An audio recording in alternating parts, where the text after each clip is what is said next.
Welcome to the ISO Show, dispelling myths and sharing tips for success to improve your business with ISO standards, with your host, Mel Blackmore.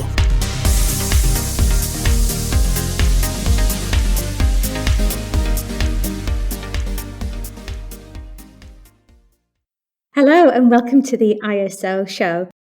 Well, thank you very much for joining me today. I'm delighted to be joined by Steve Mason, who's our resident expert on all things information security, to talk about the brand spanking new version of ISO 27001, the long-awaited ISO 27001 2022 standard.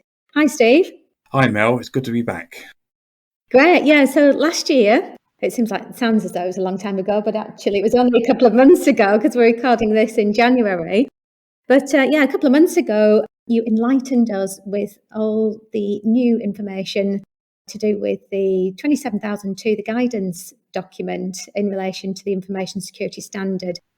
And that was just before 27001 2022 was published at the end of October. So yeah, I'm absolutely delighted that you're joining us again to enlighten us with your experience, not only of reading through the standard and putting together training materials on it for both our employees and also for our clients as well, but also to share some insights into your experience to date, because I know that you have made a start on supporting some clients with the migration to the new standard already. So yeah, really keen to hear about the new standard. So yeah, what's new, Steve? Well, for me, it's been an ever-moving target. You sort of look at the 27002 standard and you think, oh yeah, I've just got that battened down. And then every time you go back and look at it and reread it, you suddenly think, no, there's another way of interpreting this. So I think that's going to be the bit of fun that people are going to come across. But that's not a bad thing, because I think with all these standards, we should be adapting any standard to fit our organisation and not the other way around. So that's so important we do that. Definitely. But 27001 came out finally on the 26th of October, which was great. That brought with it 24 changes and clarifications in the clause sections alone. And plus, on top of that, there's all the changes in the controls. But personally, I think it's a very good change. I like the way they've laid it out, particularly the controls. Now they've laid it out to 4 groups. It could make it easier if the ISO people or whoever decide to add extra controls, or even if an individual in an organisation decides to add extra controls, they can simply add it to the most appropriate group, because there's only 4 groups. So let's say they had an extra control they wanted to add around HR that no other company has, that they have, then they could add that in as an extra control. I've got one particular company I go to that has a specific screening requirement that no other company has. So that might be something they get added to their statement of applicability. Just a quick question there then, Steve. Sorry to interrupt, but That's all right.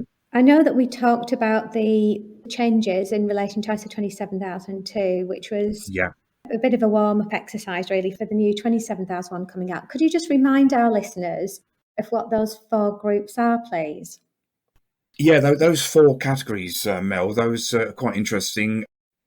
There's organisation, there's people, there's physical, and then there's technological.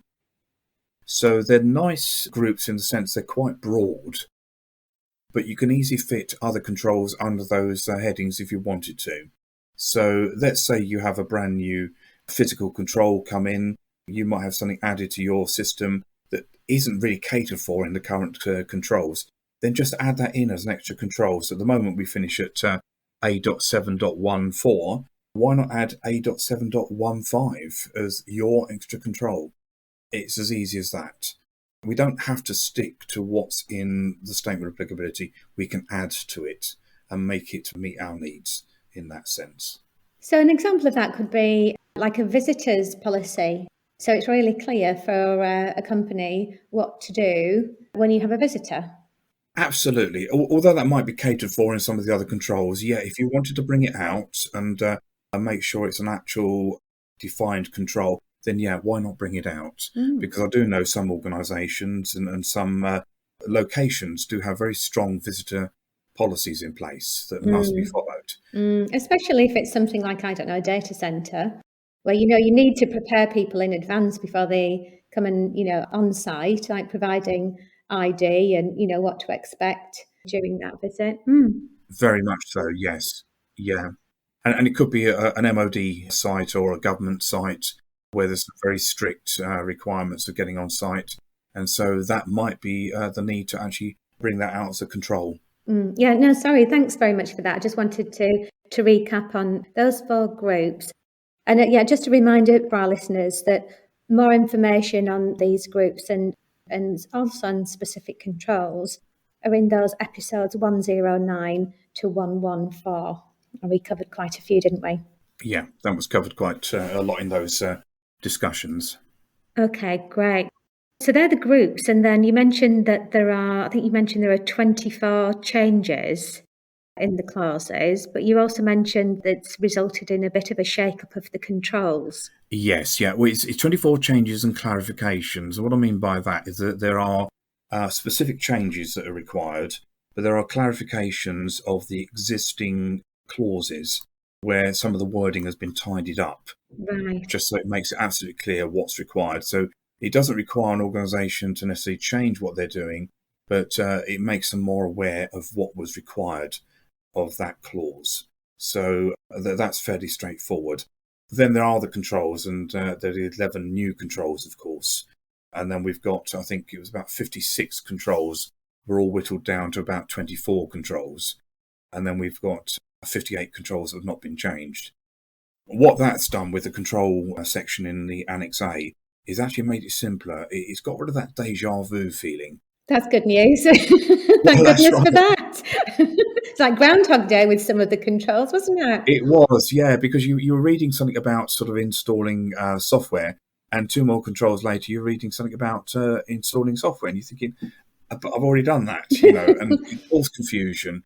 And basically, it was the same thing, but dealt with in slightly different ways, So one was about the control of putting software in, and one was the prevention of software being put in by everybody and anybody in the organisation. So why not pack that in together into one single control as they've done now? Makes complete sense, doesn't it? Absolutely, yeah.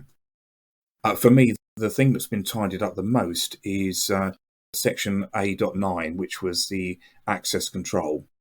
That's really been tidied up. There was so many controls in there that just kept repeating themselves, or were just sort of minutiae detail of a single control. It just got very, very confusing. And now they've tidied that up and lumped those together into perhaps about 3 or 4 controls. It just makes life a lot easier if we're going to be implementing this. And I'm sure most organisations, when they read those controls now, will get a better handle on what's going on. So, in terms of the positive aspects of the changes that have been made, what's been your, favourite aspect? Now that you've read through the standard, you've started to implement it for organisations, what would you say has been your favourite addition or change to the standard? Right, that's an interesting one. I think there's 2 ways of looking at this. First of all, I think if you take all the additions together, let's say the clauses, all those clause changes together, what I've seen is a greater move of the ISMS being separate from the business and being much more incorporated in the business. There's a lot more emphasis in this standard now that if you're going to have an ISMS, it's got to be incorporated in your business. It's got to be part of the strategy of the business. If you're a managing director or a CEO or whatever, you cannot afford to have your ISMS as a sideline in your business. You've got to be fully engaged with it. If you're not fully engaged with it, you may struggle with this new requirement, this new standard. So that's your talking point or starting point, if it does feel like it's a bit of a bolt-on on the side. And this is what really the standard has been trying to do since the year 2000, is to bring them closer to the business. Some businesses have done it, and I've actually found it a great success, because once the standards become incorporated in your business, they no longer seem like an outside force. They just become a natural part of the DNA of the business. And they help to run your business, and they help to run your business effectively and efficiently. But there is that pain point. You've got to go through that pain point of bringing it into the business. So there's no denying that. I'm not saying it's going to be an easy task, but it's got to be done, got to be led by the leaders and the directors in a business. So that's the big positive that's coming out of this. I think the other positive that comes out of this is that we're looking at a standard that it's clear that it doesn't like things to be left standing, doesn't like things to be static. So when you've selected your interested parties, their needs and expectations, there is now a requirement for you to understand how those needs and expectations are being impacted by the standard you've put in place.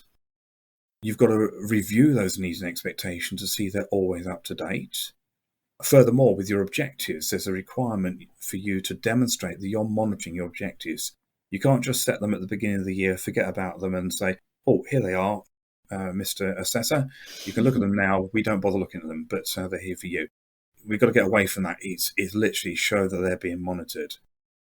And the interesting thing I found, I was speaking to one of the clients this week.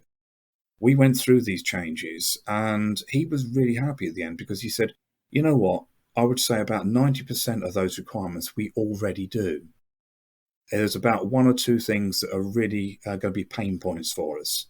So I said, well, that's good. I said, those pain points you could set as objectives for you to develop over 2023 into 2024 with an aim to getting yourself transitioned by the end of 2024. That gives you a buffer then of a year before the transition is over. And he was really quite impressed with that, quite over the moon with that, and felt that's the way he wanted to go. That's quite reassuring, isn't it? And I'm guessing that organisation did have information security embedded within their culture and their way of working. So it wasn't such a huge shift for them then. It was more of an enhancement as far as taking that business to the next level. It's almost like, having a few tweaks here and there to improve security. It was an organisation that had the system as a little bit of a bolt-on. It was there, but it wasn't playing its fullest role.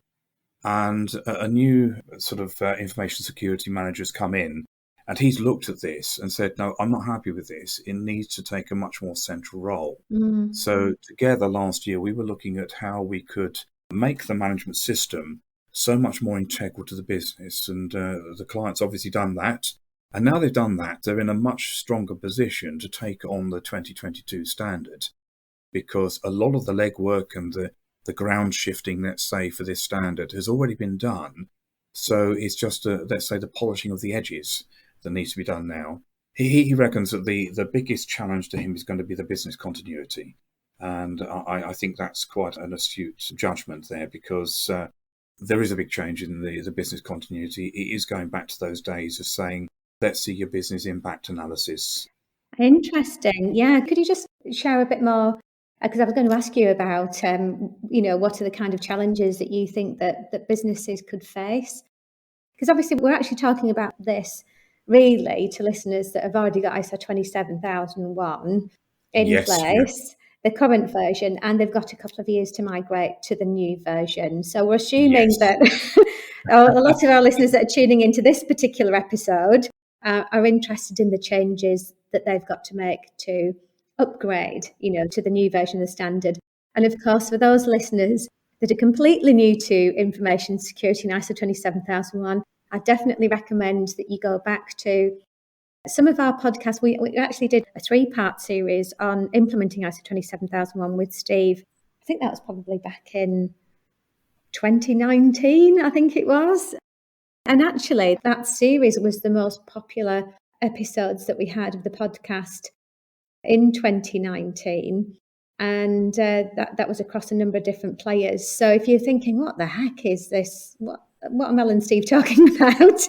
Go back and have a listen to those podcasts. And also we've done a number of interviews with companies that have started with absolutely nothing and they've implemented ISO 27001. So they're sharing their journey and what they've been through. So yeah, going back then to this migration, Steve. So you mentioned about one of the challenges being business continuity. So why would you see that being a challenge then for businesses? Let's assume that they haven't got ISO 22301, because obviously if they've got that, which is a business continuity standard, in theory they should have an all singing, all dancing business continuity management system and that framework and plans and BIAs in place. So let's assume that they haven't got that. Right. They've got an absolute bare bones BCP, business continuity plan. What would they need to do? Okay, well, let's go back to where we were with the standards. In the 2005 standard, there was a requirement for you to do business impact analysis. That disappeared in the 2013 standard, and all you were required to do at that stage was to understand how a business disruption was going to disrupt your information security, and made sure that the requirements for that were built into your business continuity plan. But we've now come back to this ICT readiness for business continuity, which is quite an interesting stance. So if you read into that, it does really sort of imply that there's a business impact analysis needed, or at least, the smallest case scenario for a small organisation, at least a risk assessment around business continuity. If you're going to lose your cloud availability, what does that mean to your business? What does that mean to information security? How much information are you going to lose, and what's the availability going to be like?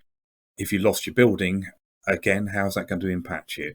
I think with modern technology nowadays, we don't lose things so much when we lose physical buildings. Our biggest risk is going to come from cloud, and if we've got any sort of legacy on-prem servers and that sort of thing. So coming back to this ICT readiness, I started looking around the standards, and there is a standard called ISO 27031, which is Guidelines for Information and Communication Technology Readiness for Business Continuity. Now, I'm not saying that everybody should go out and buy that standard, but these are there for our use and there for a bit of guidance. But there is a brilliant plan, do, check, act diagram in that standard near the beginning, which shows you the stages of ICT readiness. And it talks about business impact analysis. And it helps you to identify what you should be considering at the plan stage, at the do stage, at the check stage, and the act stage. And it does link it back into management review, which is brilliant. Right, two things on that. Sorry to interrupt you, Steve. That's all right. Two things on that. Number one, I think we need to get you back onto the podcast to explain about this standard. 27031, did you say? 27031, yeah. Yeah. I collect them, these standards. Right, we'll get you booked in for that one. So that's then you can just walk through the PDCA as far as in relation to that. That's one point. But the second one is a question around, you mentioned it goes back to ICT readiness. Yeah. In terms of business impact analysis and, business continuity planning.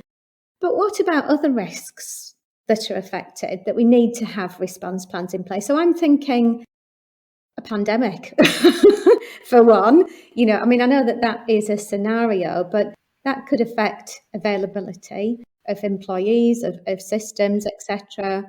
Or, there could be a server room's been flooded. I guess that does go back to ICT. Or it could be just like loss of a key account, or there are lots of different aspects in relation to business continuity planning. Is the focus more on ICT readiness then?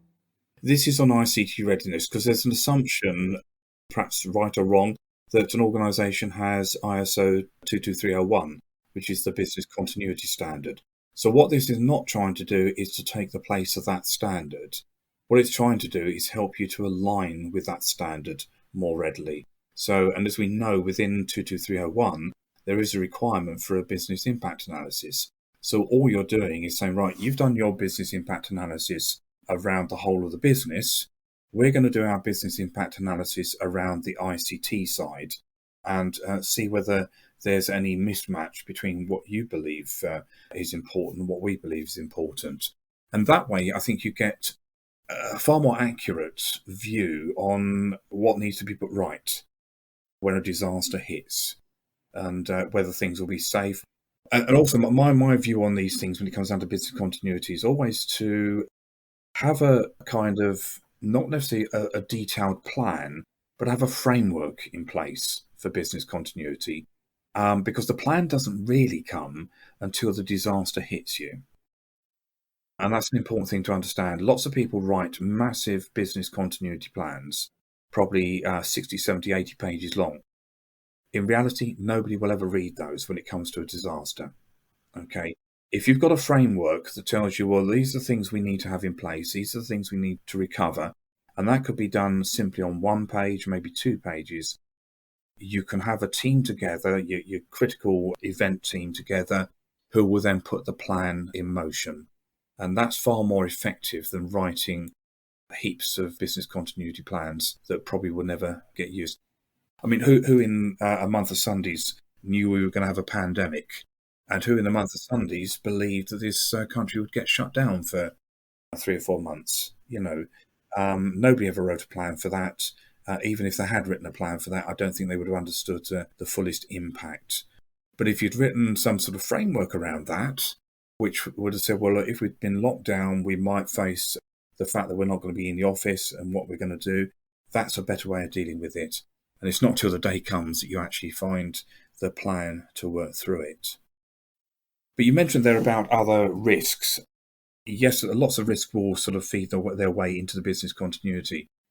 It's worth noting that there's been a change in the ISO 27005 standard, which is the risk assessment standard. And this has brought with it a new set of threat categories, actually increased it to 7. But I think these threat categories are much easier to understand. And they're simply physical threats, natural threats, infrastructure failures, technical failures, human actions, compromise of functions or services, and then organizational threats. So that's going to be easier for people to understand. Of course, under each one of those categories, there's a whole list of different things. Funny enough, under one of those is, I think, natural threats. You find the pandemic. But it has brought into play some of the more modern things that we've been facing. And that's, I think, the key thing to take away from this podcast is that really where this standard has stepped up to the plate, it's actually modernized itself to catch up with where we are with information security and has aligned itself much more with things like Cyber Essentials and NIST. So organizations that have those standards in place will actually find there's a kind of cross-reference through all of that to bring the whole thing together. That's really interesting, Steve. I think a lot of our listeners will be really pleased to hear that news. And, actually looking forward now, after hearing what you've been saying, to some of those changes and adopting the new standard. So that's been brilliant, for you to give us some insight into some of the changes and your feedback on your experience to date with, reading through and applying the standard with a couple of organisations. So, yeah, thanks very much for that, Steve. I really appreciate your time today. That's a pleasure. So I guess that would leave our listeners with asking a few more questions about what the changes actually are.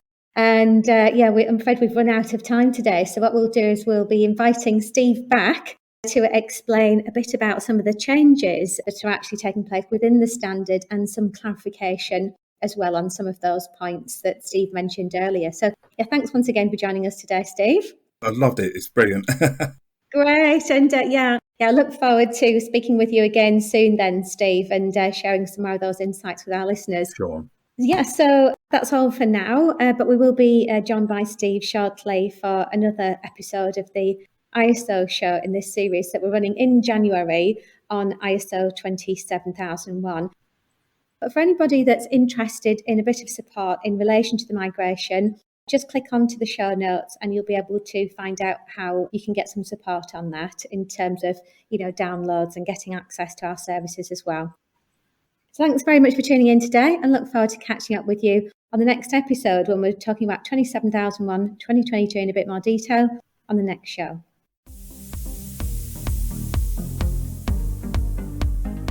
Looking to use ISO standards to drive better business practice?